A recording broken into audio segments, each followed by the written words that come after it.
लक्षात घ्या, जगातला पहिला आणि सगळ्यात जुना जो धर्म आहे तो सत्य सनातन वैदिक हिंदू धर्म आहे, आणि आपण सगळेजण त्या हिंदू धर्माचे पाईक आहे. आणि हे जे नंतर जे आले का नाही, नंतर कोणता 1000 वर्षापूर्वी आला, कोणता 1500 वर्षापूर्वी आला, हे सगळे पावसाळ्यातले दवणे आहेत. हे हा आपला सनातन कशाला म्हणायचं सांगतो आहे का? आपला जो हिंदू धर्म आहे की नाही, याला सनातन म्हटलेलं आहे. सनातन याला ना आदी आहे ना अंत आहे. ह्या कधी सुरुवात झाला कोणीच नाही सांगू शकत, म्हणून याला सनातन म्हटलंय. आणि आपण सगळे त्या सनातन धर्माचे पाईक आहे. आणि एक लक्षात घ्या, ह्याच्या जाती आहेत का नाही, जाती व्यवस्था ही नंतर आली माय.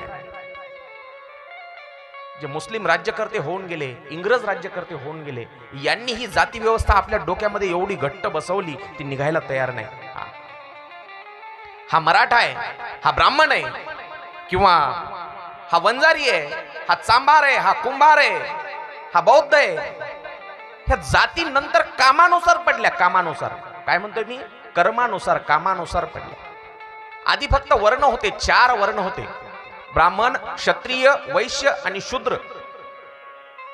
आपल्या धर्मग्रंथामध्ये सुद्धा वर्ण व्यवस्था आहे, जाती व्यवस्था नाही. जाती कामानुसार पडल्या, कामानुसार. ज्याला लाकडाचं काम जमू लागलं तो सुतार झाला, ज्याला मातीचं काम घडू लागलं जमू लागलं तो कुंभार झाला, ज्याला शेती जमू लागली तो कुणबी झाला.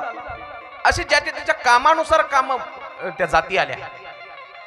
आणि एक लक्षात घ्या, आज आपण जातीमध्ये जर विभागल्या गेलो, जातीमध्ये जर आपल्या भारताचे जर समजा तुकडे व्हायला लागले, समाजाचे तुकडे व्हायला लागले, तर आपला विनाश व्हायला मात्र वेळ लागणार नाही बरं का.